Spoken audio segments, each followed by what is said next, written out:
নমস্কার, জয় মাতারা। আমি অ্যাস্ট্রো হিমাংশু ভাগ্যের দুয়ার থেকে আপনাদেরকে জানাই আন্তরিক শুভেচ্ছা, ভালোবাসা।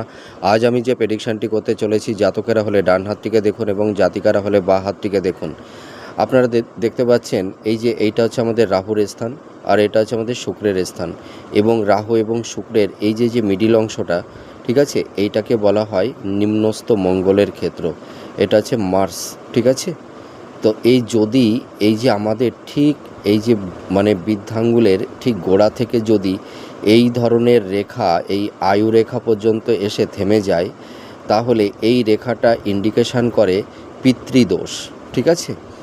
এই ধরনের রেখা যদি থাকে জাতক জাতিকাদের এই মঙ্গলের ক্ষেত্রে, নিম্নস্থ মঙ্গলের ক্ষেত্রে, এটি কিন্তু পিতৃদোষকে ইন্ডিকেশান করে। হয়তো পিতৃপুরুষদের হয়তো কোনো তাদের ভালো কর্মই হোক বা খারাপ কর্মই হোক, সেই কর্মের ফল আপনাদের এই জন্মে ভোগ করতে হয়।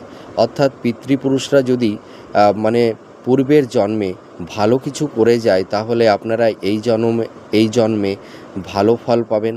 আর পিতৃপুরুষরা যদি পূর্বের জন্মে কোনো খারাপ কিছু করে থাকে, তাহলে তাদের সেই নেগেটিভ এফেক্টটা আপনাদের এই জন্মে নিতে হবে, আপনারা যতই ভালো কর্ম করুন না কেন, ঠিক আছে। আবার হয়তো অনেক সময় পিতৃপুরুষরা সেই জাতক জাতিকাদের তাদের প্রতি যে অগাধ ভক্তি, সেই ভক্তিটা হয়তো সেই রকম থাকে না, যার কারণে একটা নেগেটিভ এফেক্ট তৈরি হয়। কিন্তু এই সাইন শুধু নেগেটিভ এফেক্ট তৈরি করে না, এর মধ্যে পজিটিভও ইন্ডিকেশান করে। অর্থাৎ আপনাদের জীবনে দেখবেন একটু আপস অ্যান্ড ডাউন, প্রথম জীবনে একটু স্ট্রাগেল, বাধা বিপত্তি থাকবে, কিন্তু আপনাদের সঠিক কর্মের মাধ্যমে, প্রচেষ্টার মাধ্যমে, সৎ জীবনযাপনের মাধ্যমে আপনারা কিন্তু এই জন্মে আপনারা নাম যশ খ্যাতিও অর্জন করতে পারবেন। কিন্তু পিতৃপুরুষদের প্রতি একটা ভক্তি রাখবেন, হ্যাঁ, তাদেরকে একটু স্মরণ করবেন। আশা করি আপনাদের সেই নেগেটিভ এফেক্টটাকে অনেকটা মিনিমাইজ করে দেবে। আর এর পাশাপাশি এই একটা রেখা দেখতে পাচ্ছেন বৃহস্পতির ক্ষেত্রে, যদি এই ধরনের আড়াআড়ি রেখা থাকে, তাহলে এই সব জাতক জাতিকারা ভীষণ আধ্যাত্মিক, স্পিরিচুয়াল, ঠিক আছে।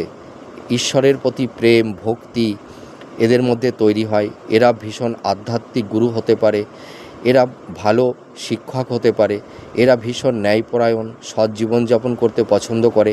এদের মধ্যে একটা সেবাপরায়ণ মেন্টালিটি, একটা স্পিরিচুয়াল ইনটিউশন ক্ষমতা এদের মধ্যে দেখতে পাওয়া যায়। এরা ঈশ্বর প্রেমে ডুবে থাকতে চায়। আপনারা মিলে দেখুন এই প্রেডিকশানটি কতটা ম্যাচ করছে। নমস্কার, জয় মাতা।